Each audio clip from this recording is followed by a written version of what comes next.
어떤 시험이 와도 지혜를 구하라. 세계적인 그 성공 철학의 거장으로 알려진 분이 있습니다. 나폴레온 힐이라는 분이 계시는데, 이분이 이 성공의 법칙이라는 책을 썼는데 5천만 부 이상 팔렸어요. 이게 세계적인 베스트셀러죠. 그는 원래 이 변호사가 되기 위해서 법대에 들어갔습니다. 근데 이제 학비와 생계를 벌기 위해서 어느 잡지사의 기자로 취직을 하게 됐어요. 그래서 어느 날 당시 세계 최고의 부자였던 앤드류 카네기를 만나게 됐습니다. 취재하게 됐어요. 근데 대화를 하다가 이 카네기가 부탁을 하는 거예요. 어떤 부탁을 했냐면 성공한 사람들에 대한 연구를 한번 해봐라 그랬어요. 그래서 이 부탁을 받고 나폴레온 힐이 무려 20년에 걸쳐서 성공한 사람들에 대한 데이터를 모으고 그들을 또 취재하고 하면서 이제 분석하게 되었습니다. 그래서 16,000명에 달하는 다양한 직업과 계층에 있는 사람들을 접촉해서 그들의 성공의 요인이 뭘까, 실패의 요인이 뭘까 면밀히 분석을 했습니다. 또 카네기가 직접 건네준 성공한 사람들의 명단 507명을 직접 다 만나서 인터뷰를 했어요. 그리고 그들이 성공한 이유가 뭘까 연구를 했습니다. 자, 이렇게 해서 찾아낸 성공의 법칙을 책으로 펴냈습니다. 자, 이런 성공 철학의 거장이라고 할 수 있는 이 나폴레온 힐이 무슨 말을 했냐면 이런 말을 했어요. 인내와 끈기 그리고 피나는 노력은 성공을 안겨주는 무적 불패의 조합이다 했습니다. 인내와 끈기 그리고 피나는 노력은 성공을 안겨주는 무적 불패의 조합이다 했습니다. 그러니까 성공적인 인생을 살아감에 있어서 인내 그리고 끈기와 노력이 함께 참 상당히 중요한 가장 필수적인 요소라는 것을 이야기하고 있습니다.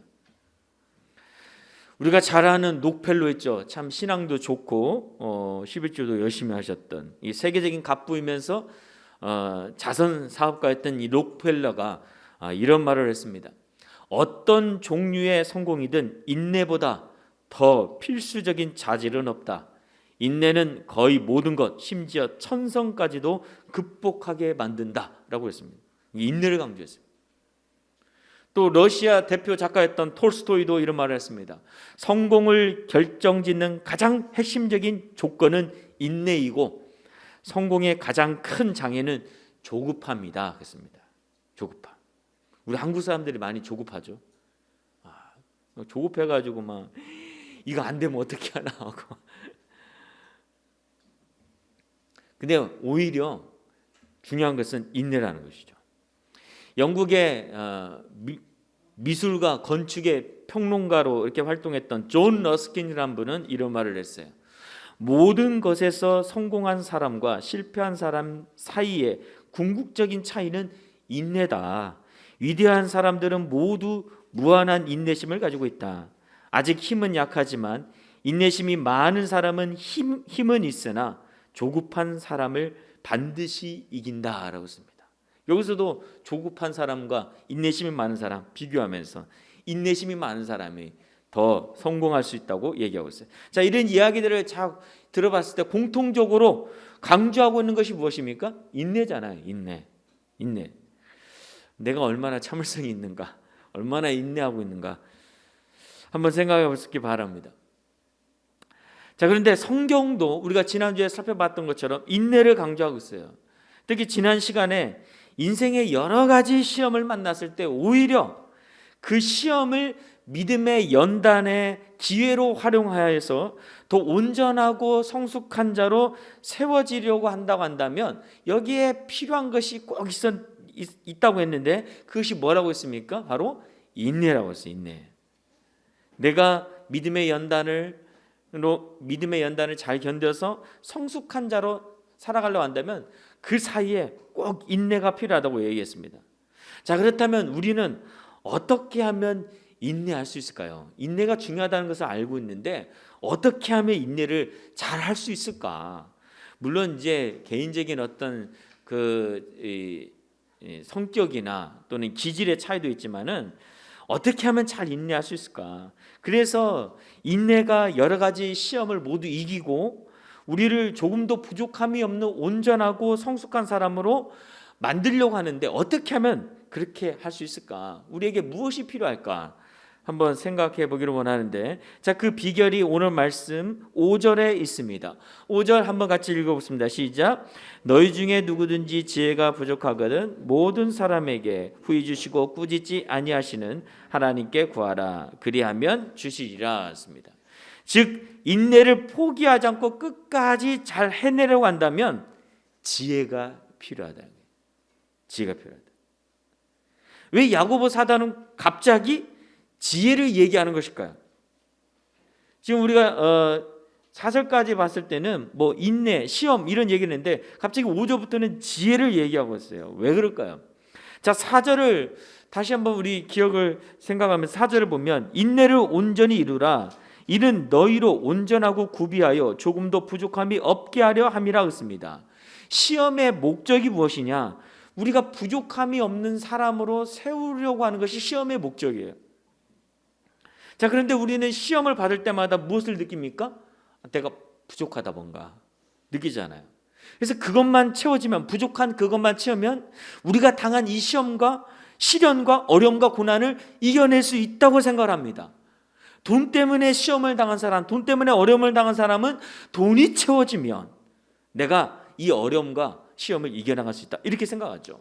건강에 어려움이 있는 사람은 내가 건강이 채워지면 이겨나갈 수 있다고 생각하는 거죠. 시간적인 여유나 능력이 채워지면, 또는 뭐 공부한 학생은 성적이 채워지면, 또는 사람이 필요한 사람은 인력이 채워지면, 또는 어떤 결핍에, 감정적인 결핍 가운데 있는 사람은 사랑이나 관심이 채워지면 내가 지금 당하고 있는 이 시험과 어려움을 능히 이겨나갈 수 있다고 생각을 합니다. 이게 부족함을 채우면 내가 이겨나갈 수 있다, 이렇게 생각하는 것이죠. 그러나 여러분, 이런 것으로 우리의 부족함이 채워질 수 있느냐? 그렇지가 않다는 거죠. 이런 것들로 우리가, 이런 것들이 채워진다고 온전하고 성숙한 사람이 될 수 있느냐? 그렇지가 않다는 것입니다. 그러면 어떻게 해야 하느냐? 인내를 온전히 이루라 그러는데, 즉 인내하면 우리 안에 부족함이 채워지게 되고 모든 것이 구비되어 온전하고 성숙한 사람이 될 수 있다고 얘기를 하고 있습니다. 인내를 온전히 이루면.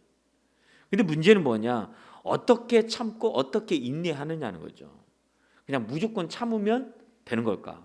내가 무조건 그냥 그 상황 가운데서 인내하면 되는 걸까? 저와 여러분도 어떤 일들을 당했을 때 참아본 적 있죠? 인내해 본 적 있죠? 힘들고 어려운 상황에서 그냥 조금만 참자. 좋은 날이 곧 올 것이다. 그냥 지금은 내가 그냥 참자. 자, 이런 소망과 기대를 가지고 참아본 날들이 있을 거예요. 그런데 여러분, 이렇게 참아도 여전히 우리는 부족함을 느껴요. 그 부족함 때문에 힘들어합니다. 계속 참아도 해결이 안 되는 경우가 많아요. 특히 신앙적으로 인내하고 참아봐도 실제 우리의 삶의 문제들은 계속 내재되어 있고 남아있어서 삶의 부족들이 채워지지 않아요. 내가 신앙적으로 인내를 해도 돈이 채워지거나, 내가 신앙적으로 인내한다고 해서 성공이 채워지거나 그러지는 않는다는 거죠. 여전히 힘들고 고통스러운 삶을 겪을 때가 많다는 것입니다. 그래서 끝까지 인내하기가 어렵고 버거울 때가 많아요. 나중에는 그냥 포기하죠. 그래서 이때 필요한 것이 무엇이냐? 이때 필요한 것이, 야고보 사도는 지혜라고요. 지혜. 그래서 지혜가 우리의 부족함을 채워주고 시험과 시련을 잘 인내할 수 있도록 돕는 역할을 한다는 거죠. 그래서 5절에 우리가 읽었지만 5절에 보면 이렇게 되어 있잖아요. 너희 중에 누구든지 지혜가 부족하거든 이라고 씁니다. 지혜가 부족하거든. 이 부족하거든이라는 이 단어는 4절에도 또 나왔죠. 4절에 아까 뭐라고 되어 있습니까? 조금도 부족함이 없게 함이라 했습니다. 이 4절에 나온 부족함과 5절에 나온 지혜가 부족하거든, 똑같은 단어예요. 똑같은 단어. 우리가 인내로 부족함이 없는 사람이 되려고 한다면 가장 먼저 우리의 삶에 지혜가 부족해서는 안 된다는 거죠. 쉽게 말하면 지혜가 먼저 채워져야 한다는 거죠. 제가 왜 그럴까? 아무리 힘들고 어려워도 이 문제와 상황을 이기고 고칠 수 있는 지혜가 내 안에 있다고 한다면 우리는 충분히 그 상황을 견디고 이겨나갈 수 있어요. 그리고 바꿀 수가 있어요. 이 나폴레온 힐의 책에 이런 얘기가 있어요. 한 번쯤 다 들어봤을 거예요. 어떤 공장의 기계가 갑자기 멈췄습니다. 이 날마다 그 기계를 활용해서 쓰던 직원들이 그 기계를 쓰니까 잘 알잖아요. 그래서 고쳐보려고 했지만 도무지 고칠 수가 없는 거예요. 그래서 이 기계를 만든 전문가를 불렀습니다. 자, 그러자 이 전문가가 기계의 주위를 돌면서 주의 깊게 살펴보기 시작하는 거예요. 그리고는 한 귀퉁이에 조그맣게 표시를 하고 망치로 힘껏 한번 딱 내리치는 거예요. 그러니까 기계가 다시 돌아가기 시작하는 거예요. 얼마 후에 이 공장에 청구서가 날라왔어요. $200. 그러니까 이 격리 담당이 망치로 한 번 기계를 내리쳤을 뿐인데 무슨 $200냐? 말도 안 된다. 한 번 내리치고 무슨 $200 달라고 하냐? 세부 명세서를 요구를 했습니다. 그러니까 세부 명세서가 날라왔는데 어떻게 써 있냐면 이렇게 써 있는 거예요. 기계를 망치로 치는 일 $5. 망치로 칠 곳을 찾는 일 $195. 그래서 합이 $200라는 거죠. $200. 이 이야기에서 중요하게 다루고 있는 일이 무엇입니까? 망치로 치는 것은 누구든지 할 수 있어요. 그 공장에서 일하던 사람들도 할 수 있고 격리도 할 수가 있어요. 그런데 어디를 정확히 쳐야 하는지를 아는 일은 전문가 외에는 알 수 없다는 거잖아요. 어디를 정확히. 지혜가 바로 이것이라는 거죠. 아무리 힘들고 어려운 시험과 상황 가운데 있다 할지라도 이거를 정말 해결할 수 있는 그 키가 지혜라는 거예요. 그래서 그 키만, 그 지혜만 가지고 있으면 더 이상 그 시험과 어려운 상황이 문제가 되지 않는 것입니다. 문제가 되죠. 그리고 그것을 충분히 참고 인내할 수 있는 거죠. 자, 그러면 이렇게 강조한 지혜, 야고보 사도가 말하는 지혜는 무엇일까? 단순히 어떤 세상적인 지혜가 아니죠. 바로 하나님이 주시는 하늘의 지혜입니다. 자, 그런데 우리가 이 하늘의 지혜를 얻게 되면 어떻게 될까요? 얻게 되면. 자, 우리가 현재 당하고 있는 어떤 시험이나 어려움을 사람의 눈이나 세상의 안목으로 보는 것이 아니라 하나님의 눈과 하나님의 안목으로 보게 되죠. 이 하늘의 지혜를 얻게 되면. 그래서 하나님의 눈과 하나님의 안목으로 우리의 시험과 어려움을 파악하고 분별하면서 그 안에 담긴 하나님의 뜻이 무엇인지 알게 되어지고 하나님의 해결책을 깨닫게 되어져요. 이 하늘의 지혜를 얻게 되면. 마치 기계 전문가가 망치로 쳐야 할 곳이 어딘가를 알아내는 것처럼 이 하늘의 지혜를 얻게 되어지면 우리는 똑같은 이런 유익을 얻게 된다는 것입니다. 그래서 그 지혜 때문에 우리의 문제와 어려움을 해결하고 하나님의 뜻을 이루는 것은 물론 더 성숙하고 온전한 사람으로 나아갈 수가 있어요. 그리고 그런 사람이 될 수 있을 때까지 참고 인내할 힘을 얻게 되어지는 거예요. 이 하늘의 지혜를 얻게 되면. 그래서 야고보 사도는 먼저 지혜의 부족함을 깨닫고 그 지혜를 하나님께 구하라. 너의 삶에 많은 문제가 있어도 부족한 것들이 많아도 먼저 이 하늘의 지혜가 부족함을 깨닫고 그 하늘의 지혜의 부족함을 해결하라 얘기하고 있는 거예요. 자, 그러면 우리가 하나님께 이 하늘의 지혜를 구하면 하나님은 어떻게 하실까요? 자, 5절을 다시 보면 이렇게 되어 있습니다. 너희 중에 누구든지 지혜가 부족하거든 모든 사람에게 후히 주시고 꾸짖지 아니하시는 하나님께 구하라. 그리하면 주시리라 했습니다. 하나님은 어떤 분이십니까?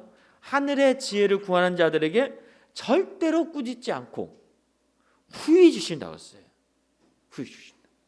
그러니 하나님께 지혜를 달라고 간구하라고 얘기하고 있습니다.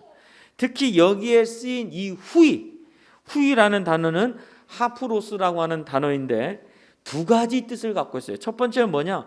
풍성하게, 주저없이, 관대하게 이런 뜻을 가지고 있습니다.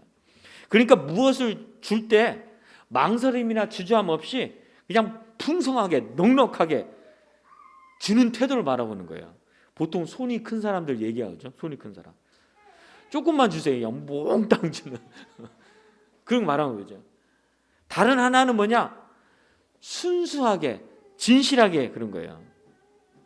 누가 달라고 했는데 제가 만약에 목사인 제가 어떤 성도분한테 김치 좀 주세요 그랬는데 우리도 김치 없는데 근데 목사님 달라고 해가지고 안 줄 수는 없고 아까운데 그래도 목사님 달라고 했으니까 줘야지 이렇게 주는 것은 순수한 게 아니잖아요. 진실한 게 아니잖아요. 그러니까 주려고 하는데 속으로는 아까워하고 막 주기 싫은 어떤 욕심이 그 안에 있는 그런 두 마음이 아니라 그냥 달라고 했으니까 순수하게 그래? 내가 너한테 줘야지 그냥 진실하게 주는 것을 말하고 있습니다. 하나님이 우리에게 주실 때 이렇게 주신다는 거예요. 후히 풍성하게 주저함 없이 주시고 그리고 전혀 아깝거나 주기 싫은 그런 어떤 마음을 가지고 그런 마음을 감추지 않고 그냥 순수하게 진실하게 주시는 분이 하나님이시라는 거죠. 그렇게 후히 주신다는 거죠. 그러니 뭐라고 얘기했습니까? 기도하라. 그러면 주시리라. 주시되 풍성하게 순수하게 진실하게 주실 것을 믿으라 라고 얘기하고 있습니다. 여러분 이 사실을 믿으십니까? 아멘이시죠? 예. 어떤 분은 그 천국에 가서야 우리가 이 신앙생활한 이 땅에서의 대가를 풍성하게 얻게 될 것이다. 그때까지는 우리의 삶에 어떤 어려움이 있고 고통이 있어도 끝까지 참고 인내해야 한다. 이렇게 주장하는 사람이 있습니다. 물론 맞는 말이지만 한편으로 봐서는 그렇지가 않아요. 특히 이 땅에서 얻고 누리는 것은 모두 다 의미가 없고 무가치한 것이다. 이렇게 치부하기도 합니다. 제가 보기에는 이것은 올바른 생각이 아니라고 생각되죠. 천국에서 만날 하나님은 천국에만 계신 것이 아니에요. 지금 우리와 함께하고 있습니다. 물론 천국에 가면 더 영광스러운 모습으로 더 영원히 하나님과 함께 행복하게 지낼 거예요.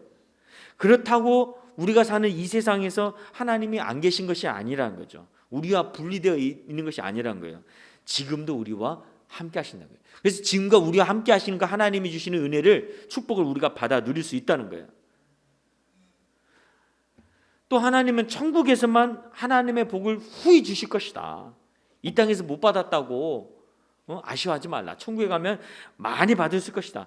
이렇게 말하기도 하는데 물론 우리가 장차 받을 그 영광, 그 축복을 이 세상에서 받는 복과 비교하면 정말 질적으로 양적으로 큰 차이가 있습니다. 그래도 불구하고 여러분 그 복은 우리가 예수 그리스도를 믿었을 때 그 시작전부터 이미 이 땅에서 시작되고 있는 거예요. 양과 질적인 차이지만 시작되고 있는 것입니다. 그래서 하나님은 이 땅에서도 우리에게 후히 그 복을 주시는 분이십니다. 근데 여러분 이런 은혜와 복을 경험하게 하는 키가 뭐냐? 지혜라는 거죠. 하늘의 지혜. 따라서 여기에서 야고보 사도는 기도할 때 무엇을 구해야 한다고 강조하고 있습니까? 바로 지혜예요. 지혜.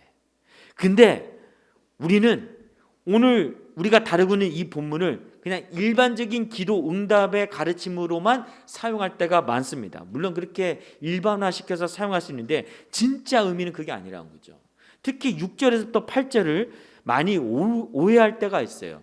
6절에서 8절 말씀 보면 오직 믿음으로 구하고 조금도 의심하지 말라. 의심하는 자는 마치 바람에 밀려 요동하는 바다 물결 같으니 이런 사람은 무엇이든지 주께 얻기를 생각하지 말라. 두 마음을 품어 모든 일에 정함이 없는 자로다 하겠습니다.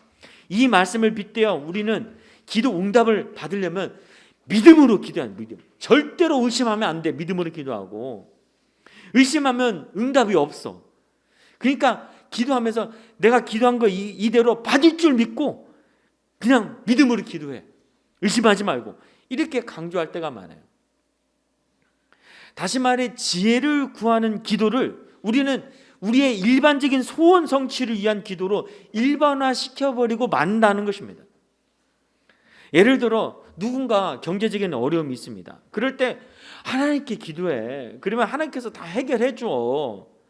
하나님께서 후히 주시고 꾸짖지 않게 주실 거야. 기도하되 조금도 의심하지 마.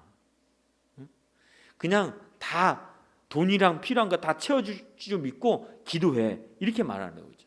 또 어떤 아픈 분이 있다고 한다면 후회 주시고 꾸짖지 않으시는 하나님께 기도해. 그럼 하나님께서 다 들으셔. 특히 나을 줄 믿고 기도해. 의심하지 마. 기도하면 하나님께서 들으신다고 약속하고 있어. 여러분, 오늘 말씀은 엄밀히 말해서 우리의 삶에서 일어난 이런 일반적인 어려운 문제나 또는 고난, 고통 이런 것들을 직접적으로 해결하기 위해서 간구하는, 그렇게 기도하라고 하는 그런 내용이 아니에요. 그 모든 문제들을 해결하고 어떤 어려움도 인내할 수 있도록 도와주는 지혜를 구하라고 강조하고 있는 본문이 바로 오늘 본문이에요. 우리의 각각의 문제들을 하나님 앞에 아래서 해결받으라, 그런 문제가 아니라 그런 삶의 문제와 어려움 속에서도 인내하고 하나님의 자녀로 성숙되어질 수 있도록 이끌어주는 하늘의 지혜를 구하라는 거예요. 지혜를. 그래서 경제적인 어려움을 하나님의 뜻대로 바라보고 해결하고 인내할 수 있는 지혜를 구하고, 질병의 고통 중에서도 하나님의 뜻을 깨닫고 참고 인내하면서 더 성숙한 사람으로 성장하는 그 하늘의 지혜를 구하라고 지금 얘기하고 있는 거예요. 그러니까 문제도 다르고 어려움을 당하는 사람도 각각 다르고, 그리고 우리가 각자 처한 상황과 여건도 다르지만 그것을 해결하고 인내와 성숙으로 나아가게 하는 해결책은 딱 하나라는 거죠. 하나. 그게 뭡니까? 지혜라는 거예요. 지혜. 그래서 야고보 사도는 지혜를 구하라. 그리하면 후히 주시고 꾸짖지 않으시는 그 하나님께서 풍성하고 신실하게 우리에게 필요한 지혜를 부어 주실 것이다 라고 말씀하고 있는 것입니다. 자, 그러면 여러분, 우리가 이 지혜를 구하면서 어떤 태도를 가져야 할까요? 믿음으로 구하고 의심하지 않는 태도입니다.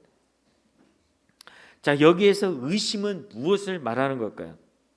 우리는 보통 여기에 의심을 기도할 때 내가 응답이 기도한 것에 대해서 응답이 될까? 내가 정말 기도한 대로 이루어질까? 이 응답 자체에 대한 의심으로 생각하는 경우가 많습니다. 근데 여기에 쓰인 의심은 그런 기도 응답에 대한 의심이 아니에요. 여기서 말하는 의심은 무엇이냐? 응답 자체에 대한 의심이 아니라 후하고도 신실하게 주시는 하나님의 성품에 대한 의심이에요. 하나님의 성품. 하나님을 정말 믿을 수 있는 분인가 아닌가, 거기에 대한 의심이에요. 내가 기도한 대로 응답이 될까 안 될까, 기도 응답에 대한 의심이 아니라 하나님의 성품에 대한 의심이라는 거죠. 여기에서 이 의심하다라는 단어는 그 원뜻을 보면 자기 자신과 다투다, 스스로 논쟁하다, 이런 뜻입니다. 즉 여기서 말하는 의심은 무엇이냐? 믿어야 한다는 자아와 믿을 수 없다는 자아가 서로 다투고 있는 상태예요. 엎치락뒤치락. 또 여기서 말하고 있는 의심은 하나님을 의지하고 싶은 자아와 내 뜻과 세상적인 지혜로 하고 싶은 자아가 충돌하면서 논쟁하고 있는 상태예요. 어떤 때는 하나님을 의지하고 싶고, 또 어떤 때는 기도를 하고 있지만 그래도 하나님께 맡기는 것이 과연 옳은가 하면서 나한테 좋은 아이디어가 있고 나한테 좋은 방법이 있는데 그것을 더 확신하며 나가는 것이 좋지 않을까, 이렇게 갈팡질팡하고 있는 상태가 의심이에요. 의심. 근데 야고보 사도는 뭐라고 얘기하고 있습니까? 이런 의심하는 자를 마치 바람에 밀려 요동하는 바다 물결 같다고 했습니다. 왜냐하면 두 가지 마음이 막 갈팡질팡하면서 움직이고 있으니까. 그리고 또 뭐라고 얘기했습니까? 두 마음을 품어 모든 일에 정함이 없는 자라고 했어요. 그렇죠? 두 마음을 품고 있잖아요. 이 두 마음을 품고 있는 상태가 의심하는 상태예요. 특히 여기에 정함이 없는 자라는 말은 뭐냐? 불안정한, 변하기 쉬운 거예요. 이게 그냥 믿음으로 가지 못하고 막 이 안에서 엎치락뒤치락 하고 있는 거죠. 그러므로 의심하는 자는 하나님을 후히 주시고 신실하신 성품을 가진 분으로 믿어야 할지 말아야 할지 갈팡질팡하면서 불안정한 상태로 하나님을 온전히 신뢰하지 못하는 사람을 말하고 있는 것입니다. 그래서 이런 의심하는 자는 기도 자체를 통해 자기 유익이나 자기 목적을 이루려고만 할 뿐이지 하나님과 소통하지 못하는 거예요. 왜? 하나님을 온전히 신뢰하지 못하기 때문에. 기도를 통해 하늘의 능력을 빌려서 내 문제를 해결하고 어려움을 해결하려고 할 뿐이지 고난 속에 담긴 하나님의 뜻, 하나님의 지혜를 발견하려고 하지 않아요. 왜? 하나님을 온전히 신실하게 의지하지 못하기 때문에, 하나님과 친밀한 관계 속에 있지 못하기 때문에 그냥 내 문제만 해결하려고 하는 거죠. 기도하는 이유가. 그래서 이런 갈팡질팡하는 의심의 상태, 두 마음을 품은 상태에 있는 사람은 아무리 기도하고 아무리 인내를 해도 하나님이 원하시는 온전하고 성숙한 삶으로 성장할 수가 없는 거예요. 세상 사람과 똑같은 거죠. 세상 사람과 똑같이 빨리 문제가 어려움이 해결되고 잘 되고 잘 살기만을 바라고 있는 거예요. 그러다 보니 기도하면서도 과연 내가 지금 하나님을 신뢰하는 것이 맞나 자기 스스로도 확신하지 못하는 거죠. 의심하며 자기 방법, 자기 생각, 세상적인 지혜로 해결하려고 하는 두 마음을 품고 계속 신앙생활을 하고 있는 것입니다. 양다리 걸치면서. 근데 여러분, 이 야고보 사도가 아주 강하게 이야기했습니다. 이런 의심하는 자는 결국 어떻게 된다고 얘기하고 있습니까?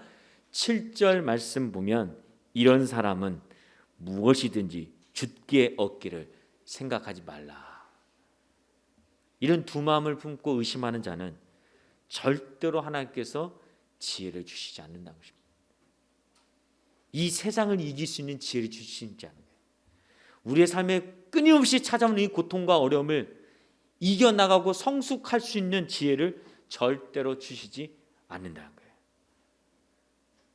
여러분, 문제가 있어요. 그 문제에 대한 답을 달아야 그 문제가 사라집니다.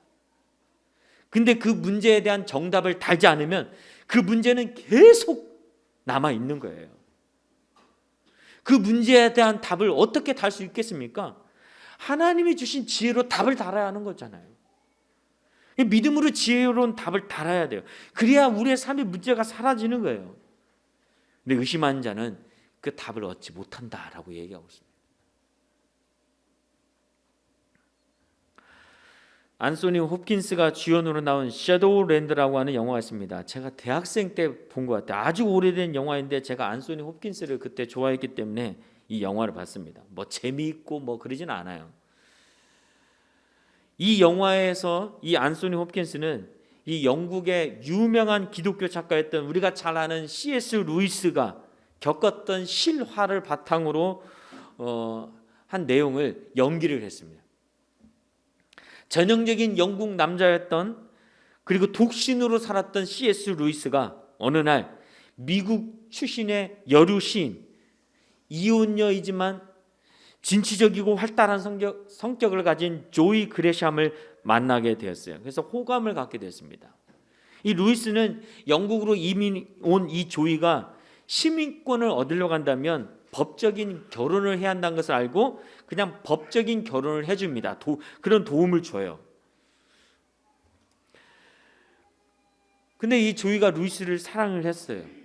근데 루이스도 이 조이를 좀 좋아하는 마음이 있었는데 그것을 잘 드러내지 않고 그냥 예의를 그냥 예의만 지키는 모습으로, 그냥 솔직하지 않은 모습으로 그냥 그렇게 이제 거리감을 지키면서 생활하게 되었습니다. 결국에는 그래서 조이가 이 루이스를 떠나게 됩니다. 떠나고 나서야 이 C.S. 루이스는 자기가 조이를 깊이 사랑했다는 것을 깨닫게 되어집니다. 그래서 다시 이 조이를 찾게 되어지는데 그때 이 조이가 악성 골수암에 걸리고 말았어요. 악성 골수암. 그것을 알게 되면서 이 루이스가 너무 고통스러웠어요. 평생을 독신으로 살아보다가 이제 좋아하는 여자를 만났는데 그 여자가 악성 골수암에 걸렸으니 얼마나 고통스럽겠습니까? 그래서 그녀의 병실을 지키다가 간호를 하면서 그래도 내가 이 여인을 사랑하니까 결혼을 해야겠다. 그래서 실제 결혼식을 합니다. 법적인 결혼식이 아니라 실제 결혼식을 해요. 이때 C.S. 루이스 나이가 59세, 조이 그레샴은 42세 정도 되었어요. 다행히도 이 조이의 수술이 성공적이었습니다. 그래서 병실에서 이제 침대에서 내려와서 다시 걸을 수 있게 되어졌어요. 막 사람들이 막 좋아하고, 사람들이 루이스에게 열심히 기도한 덕이야. 네가 그렇게 열심히 기도하더니 하나님께서 응답해 주셨어. 열심히 기도한 덕이야 라고 격려했습니다. 이때 C.S. 루이스가 정색을 하면서 뭐라고 얘기했냐면 이런 말을 했어요. 그런 걸 바라고 기도한 것이 아닙니다. 어찌할 바를 몰라서 제 자신이 무력해서 기도한 것입니다. 자나깨나 기도해야겠다는 생각뿐입니다. 기도로 하나님의 뜻이 바뀌지는 않습니다. 기도하는 제가 변화되죠. 기도하는 제가 변화되죠. 무슨 말이겠습니까? 아픈 여인을 놓고 기도하면서 더 깊은 사랑, 그렇죠? 더 성숙한 사랑, 그 하나님의 뜻이 무엇일까 생각하면서 이 고통의 시간을 어떻게 정말 하나님이 원하시는 모습으로 자기가 이겨나갈 수 있을까? 뭐 그런 걸 생각했겠죠. 그래서 이제 다시 이제 건강을 찾게 되는데 2년 정도 행복한 결혼 생활을 하게 되죠. 근데 다시 암이 재발하게 돼서 결혼한 지 4년 만에 이 조이 그레샴이 세상을 떠나고 맙니다. 그래서 홀로 남겨진 뭐 이제 그 아들을 이제 C.S. 루이스가 이제 데리고 이제 살게 되어지는데, 영화 중에 이런 대사도 있습니다. 어제 용기 있는 친구 한 명이 참 좋은 여성인데 끔찍한 고통에 쓰러졌습니다. 멀쩡하고 건강하던 사람이 갑자기 고통에 빠졌죠. 오늘 아침에 입원했는데 암으로 고생하고 있습니다. 자, 이렇듯 누구를 사랑하면 그가 고통받지 않길 바랍니다. 참을 수가 없죠. 그 고통을 대신 해주고 싶어요. 제가 이런데 하나님은 더하실 겁니다 라고 했습니다. 제가 이런데 하나님은 더하실 것입니다. 내가 이렇게 고통스럽고 힘들어하고 있다면, 우리는 보통 하나님 앞에 원망하고 불평하지만 하나님은 더하실 거라는 거죠. 왜? 우리를 사랑하시기 때문에. 여러분, 이 영화를 보면 갑자기 자신에게 찾아온 이 견디기 힘든 고통에 대해 C.S. 루이스가 하나님을 찾고 기도하면서 어떤 믿음의 태도로 기도를 하고, 그리고 그 가운데 어떤 깨달음을 얻고 어떤 지혜를 얻으면서 인내하는지를 보게 되어져요. 그리고 그 지혜와 인내로 고통 속에서도 그가 얼마나 더 깊은 성숙한 사람으로 세워져 가는지를 보게 되어집니다. 그는 기도를 단지 암을 낫게 하는 수단으로 사용하지 않았어요. 오히려 그가 할 수 있는 것이 아무것도 없고 무기력한 사람이기 때문에 나는 오직 하나님을 찾고 의지할 수밖에 없다라는 것을 인정하고 하나님의 뜻과 지혜를 발견해서 더 성숙한 자로 변화되어 갔어요. 고통당하는 우리를 향한 하나님의 마음, 고통당하고 있는 우리를 향한 하나님의 그 사랑, 그 마음을 더 깊이 깨닫게 되어졌다고 고백하고 있는 겁니다. 즉 하늘의 지혜로 그가 더 인내하며 더 성숙해져 가는 것을 볼 수가 있어요. 그래서 그는 비록 사랑한 사람을 암으로 잃었지만, 그래서 너무 힘들고 고통스럽지만 그렇다고 해서 무너지지 않았습니다. 절망에 빠지지 않았어요. 영화 속 마지막에 보면 이 섀도우랜드라고 하는 아름다운 풍경을 보여주는 그 자연 환경이 나오는데, 그 아름다운 풍경처럼 더 아름답고 진한 감동을 주는 사람으로 성숙되어져 가고 있는 것을 볼 수가 있습니다. 여러분, 이것이 시험과 시련 속에서 기도를 통해 하늘의 지혜를 얻은 사람이 받는 은혜예요. 축복이에요. 이것뿐만이 아닙니다. 하늘의 지혜를 얻게 되어지면 하나님의 방법으로 우리의 삶의 문제들을 해결할 수가 있어요. 실제적인 우리의 삶의 문제들을 해결할 수 있는 그런 은혜를 또한 얻을 수가 있다는 것입니다. 사랑하는 성도 여러분, 여러분의 삶에도 힘들고 어려운 여러 가지 시험이 있습니까? 중요한 것은 그 시험과 시련이 무엇이든지 간에 그냥 지나가는 고통이 아니란 것입니다. 누구나 겪는 그런 고통이 아니에요. 믿는 사람들에게는. 하나님은 그 시험과 시련을 통해 그것이 하나의 고통으로 그냥 무의미하게 흘려보내는 것이 아니라 그것을 통해서 우리를 더 존귀하고 성숙한 사람으로 세우려고 하는 기회로 활용하신다는 거예요. 하나님은. 그러므로 여러분 어떻게 하겠습니까? 우리는 시험이 오거나 시련이 올 때 그냥 빨리 지나가라, 어떻게든 이 문제를 해결해야지, 그걸로 끝나는 것이 아니라 이것을 통해서 하나님께서 나를 빚어가는 그런 기회로 활용하시니까 믿음으로 인내하는 거죠. 믿음으로 참고 견뎌하는 거예요. 그리고 어떻게 하면 이것을 더 참고 잘 인내할 수 있을까? 무엇을 통해서 할 수 있습니까? 하늘의 지혜를 통해서 할 수가 있으니까 그 하늘의 지혜를 구하고 하나님의 뜻을 깨닫고 고통의 의미를 깨달아야 한다는 것이죠. 그러면 더 잘 인내할 수 있다는 겁니다. 그래서 하늘의 지혜로 인내하며 그 고통 너머에, 우리의 삶의 문제 너머에 하나님이 주시는 놀라운 은혜와 축복이 있다는 것을 확신하면서 더 잘 인내해야 한다는 거죠.